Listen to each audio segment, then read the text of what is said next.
क्योंकि ये ध्वस्त कौन किया है? ध्वस्त करने वाले दूसरा कोई नहीं बल्कि मनवादी ब्राह्मणवादी व्यवस्था के लोगों ने किया है कि ये लोग अलग अलग बिखर के रहेंगे तो कभी हुक्मरान नहीं बन सकते हैं। जब भारत अपना बिखरा था तब चंद्रगुप्त ने अखंड किया, फिर अपनी कलम के दम पे उसे भीमराव ने बुलंद किया। मंच के माध्यम से जब आप गीत और संगीत की दुनिया में मिशन गायक के तहत जब गाना गाते हैं तो कुछ लोगों को बड़ी पीड़ा होती है, दर्द होता है, कैसे हैंडल करते हैं आप लोग? उस देश के कुर्सी पे अब तो ऐसा ठग है बैठा जो देश को ऐसे बेच रहा कि नाम पड़ा विक्रेता। हमला हुआ था, हमारा स्टूडियो जलाया गया और गाली गलौज, फोन पे धमकियां, तमाम मुकदमे हम लोग को झेलना पड़ा, लेकिन लोकतंत्र है, जो कानून है उसके हिसाब से हम लोग लड़ाई लड़ते। नमस्कार, देश और दुनिया के तमाम मुद्दों के साथ हाजिर हूँ। उत्तर प्रदेश के प्रतापगढ़ जनपद में बौद्ध विहार में हमारी मौजूदगी है। आज बड़ा कार्यक्रम था, अंबेडकर साहब के वंशज का यहाँ पर आगमन हुआ था। राज रतन अंबेडकर का कार्यक्रम समाप्त हुआ है और सिंगर सपना बौद्ध और विशाल गाजीपुरी और साथ ही में इस कार्यक्रम के आयोजक भी हैं। कैसे सकुशल कार्यक्रम संपन्न हुआ वो भी बताएंगे। सबसे पहले दूर दराज से आए हैं, गाजीपुर से चल के आए हैं, इन्हीं से बातचीत कर लेते हैं कि आज यहाँ पे आए, इनको कैसा लगा और क्या कुछ कहना चाहेंगे, क्या कहना चाहेंगे विकास जी आप? सबसे पहले तो सर आपको धन्यवाद, और आपके माध्यम से जितने लोग देख पा रहे हैं सभी लोगों को क्रांतिकारी नवोदय जय भीम। बहुत अच्छा लगा प्रतापगढ़ की धरती पर आकर के कि जो मानव साहब कांसी राम जी इस बहुजन समाज को एक हुक्मरान बनाने के लिए गांव-गांव घर-घर गए और मोटरसाइकिल से नहीं बल्कि साइकिल से चल करके और पूरे समाज को जगा करके और बहुजन समाज बनाए, मतलब SC ST OBC और माइनॉरिटी समाज को बनाए, बहुजन बनाए। अब बहुजन बनाने के बाद इस दुनिया से चले गए और बहुजन बनाने के बाद भी हमको इस देश में बल्कि 4-4 बार मुख्यमंत्री बना कर दिए। उनके जाने के बाद, मानव साहब के जाने के बाद हमारा समाज बिखरता नज़र आ रहा है। कोई द ग्रेट चमार लिख रहा है तो द ग्रेट कोई पासवान लिख रहा है तो कोई द ग्रेट यादव लिख रहा है। तमाम तरह के जाति लोग के लोग अपने अपने जाति पर घमंड कर रहे हैं। वो मानव साहब कांसी राम के मिशन को ध्वस्त कर दिए हैं लोग। क्योंकि ये ध्वस्त कौन किया है? ध्वस्त करने वाले दूसरा कोई नहीं बल्कि मनवादी ब्राह्मणवादी व्यवस्था के लोगों ने किया है कि ये लोग अलग अलग बिखर के रहेंगे तो कभी हुक्मरान नहीं बन सकते हैं। तो मानव साहब कांसी राम जी का आज जन्मदिन पर आज हम लोग सेलिब्रेट किए हैं। बहुत अच्छा लगा। इस कार्यक्रम के मुख्य आयोजक परम श्रद्धेय एडवोकेट सुरेंद्र प्रताप सर रहे और बहुत शानदार तरीके से कार्यक्रम हुआ। बाबा साहब डॉक्टर BR अम्बेडकर जी के परपोता जी आए थे, जिन्होंने समाज को कहा कि जो हाथी बैठी हुई है, हाथी खड़े हुए गधा से कहीं ऊंचा दिखाई देती है। अब हम सबको फिर से मिल कर के बहुजन समाज को एक करना होगा, एक मंच पे लाना होगा और आने वाला समय में अपने हाथी को फिर से चलाना होगा। बिल्कुल बिल्कुल। सपना जी, आप भी आज प्रतापगढ़ जनपद में आई हैं, बड़का जिला के नाम से जाना जाता है, शायद आप परिचित हों, हम बता दे रहे हैं बड़का जिला के नाम से जाना जाता है। कैसा लगा आपको प्रतापगढ़? बहुत अच्छा लगा और प्रतापगढ़ में ये मेरा पहली बार नहीं, पहला आगमन है? इसके पहले भी आ चुकी हैं? पूरा बात सुनिए, पहला आगमन नहीं है, कई बार आ चुके हैं और यहाँ हमारा प्रोग्राम लगता रहता है।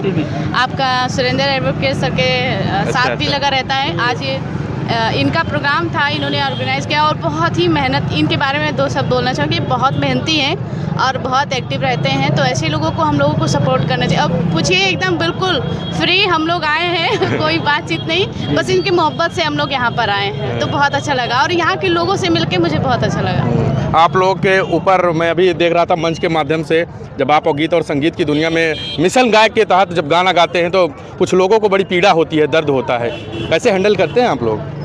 हैंडल ही कर रहे थे। अभी कुछ दिन पहले हमला हुआ था, हमारा स्टूडियो जलाया गया और गाली गलौज, फोन पे धमकियां, तमाम मुकदमे हम लोग को झेलना पड़ा, लेकिन लोकतंत्र है, जो कानून है उसके हिसाब से हम लोग लड़ाई लड़ते रहे। अच्छा, बहुजन समाज 80-85 का नारा देता है, कहते हैं 85 समाज एकजुट हैं। 85 समाज ने आपका भरपूर समर्थन किया जब आपके ऊपर हमला हुआ? तो बिल्कुल सभी लोग 85 नहीं सर, जनरल के लोगों ने भी सपोर्ट किया, सच्चाई हम लोग बोले, क्योंकि सच्चाई को बयां किया गया था। उस गीत को पूरा देश के लोगों ने सराहा है। बस कुछ अंधभक्तों ने, जिनको आँख पर मोटे मोटे अंधभक्ति का जो चश्मा लगा है, उनको रास नहीं आई थी। मैं चाहता हूँ कि एक बार गुनगुना दीजिए वो गीत जिस पर बड़ा विवाद हुआ था। तो मैडम स्टार्ट कीजिए। जब भारत अपना बिखरा था तब चंद्रगुप्त ने अखंड किया, फिर अपनी कलम के दम पे उसे भीमराव ने बुलंद किया।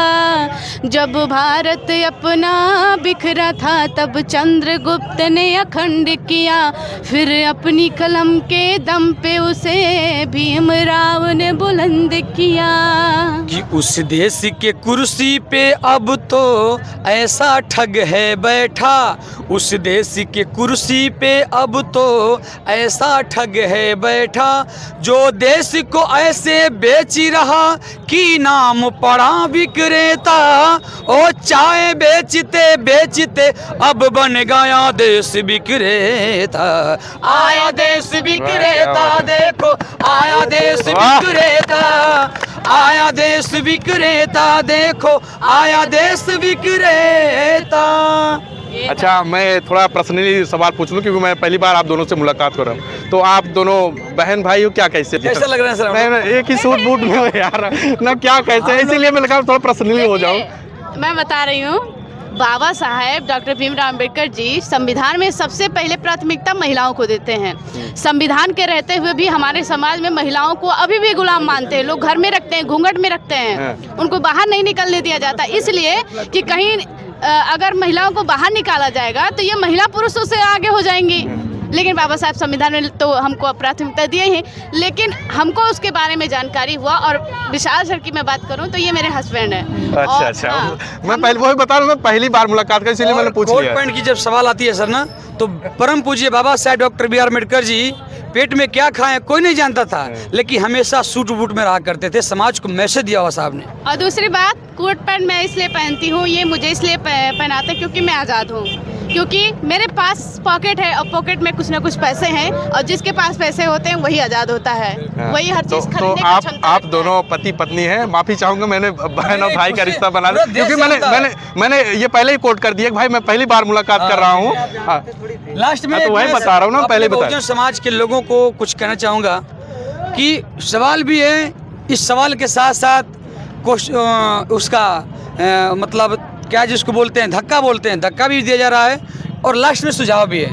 अपने पूरे देश के बहुजन समाज के लोगों से कहना है कि ओरे बहुजन मेरे कहाँ जाएगा तू, ओरे बहुजन मेरे कहाँ जाएगा तू, जिन महापुरुषों ने तुझे मौका दिया, अपना जीवन कुर्बान तेरे खातिर किया, कारवां उनका कैसे बढ़ाएगा तू, कारवां उनका कैसे बढ़ाएगा तू, ना पढ़ा ना बढ़ा आपस में लड़ा, कैसे उनसे निगाहें मिलाएगा तू, और बहुजन मेरे कहाँ जाएगा तू। वाह, क्या बात है, क्या पहला बात है। दूसरा बात कि सारी दुनिया की भीड़ लाइब्रेरी में थी, सो रहे तेरे बच्चे चदर तानी के, जब जगा तो तू भेजा बकरियों के बीच, और मस्त हो गया तू क्वार्टर मारी के, वक्त पे ना जगा वक्त संग ना चला, वक्त पे ना जगा वक्त संग ना चला, तू सुनहरे समय का कदर ना किया, कैसे गुजरे समय को बुलाएगा तू, और बहुजन मेरे कहाँ जाएगा तू। ये दूसरी बात, आपने जो है समाज की सत्यता को अपने गीतों के माध्यम से जो है समाज के सामने रखा। हम इनके बातों से सहमत हैं, हमें बहुत अच्छा लगा। हम अपनी तरफ से भाई साहब को 500 रुपये। भैया सही बोलते हैं यहाँ समाज को, क्योंकि समाज में जो होता है वो एक गायक, एक गीतकार उसी को पिरो करके प्रस्तुत करने की कोशिश करता है। पहली जो है समाज दो बात मेरी कंप्लीट हुई, दो बात कंप्लीट हुई सर। पहली बात कंप्लीट हुई कहाँ जाओगे, दूसरा कंप्लीट हुआ कि चदर तान के सो गए, और तीसरी बात हमारी उनके लिए है जो बाबा साहेब बोले कि आप नौकरी में आना तो अपनी कमाई का 10वां हिस्सा समाज को देना, और वो समाज को आगे बढ़ाने का प्रयास करना। लेकिन जो नौकरी पाने के बाद समाज से करते हैं कुछ लोग, उनके लिए कहना है कि जब नौकरी में आया तो आगे बढ़ा, जब नौकरी में आया तो आगे बढ़ा, कभी मुड़ के तू पीछे नजर ना किया, कैसे घुट घुट के जी रहा है बहुजन तेरा, कभी अपने समाज का फिक्र ना किया, आगे बढ़ता गया हो तू पिछड़ता गया, आगे बढ़ता गया, तू पिछड़ता गया, अपने लोगों पे ही जुल्म करता गया, कुछ भी कर ले पर सुधर ही कहाँ आएगा तू, और बहुजन मेरे कहाँ जाएगा तू। लास्ट जो था क्या है, लास्ट में बात रखने जा रहा हूँ। अब वो मेन असली बात है। अब उसका एक मिनट सर, अब उस सवाल का जवाब है, सारे सवालों का जवाब है। साथियों गौर कीजिए आप सब लोग कि जब राजनीति में आया तो नेता बना, अपने लोगों की बुराई तू करने लगा, स्वार्थ अपना पुराने के चक्कर में ही अपने लोगों का पर तू कुतरने लगा।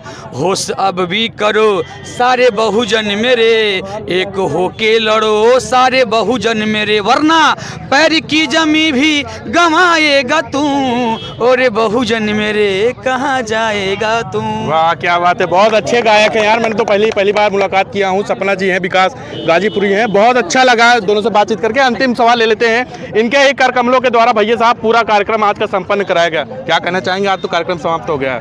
बहुत अच्छा लगा, बहुत बहुत आभार प्रतापगढ़ की जनता को, प्रतापगढ़ ही नहीं अन्य प्रदेश अन्य जिलों से आए लोगों का बहुत आभार धन्यवाद करता हूँ कि आप लोगों ने आकर बहुजन एकता महासम्मेलन कार्यक्रम को सफल बनाने का काम किया। और मैं सर के लिए कहना चाहता हूँ कि लोग जब पैसा हो जाता है तो उनके रास्ते बदल जाते हैं, लोग पहचानना भूल जाते हैं, लेकिन इसने फेमस पर्सनालिटी होने के बाद भी एहसास नहीं होने देते हैं कि हम फेमस है, बड़का रईस हो गए हैं।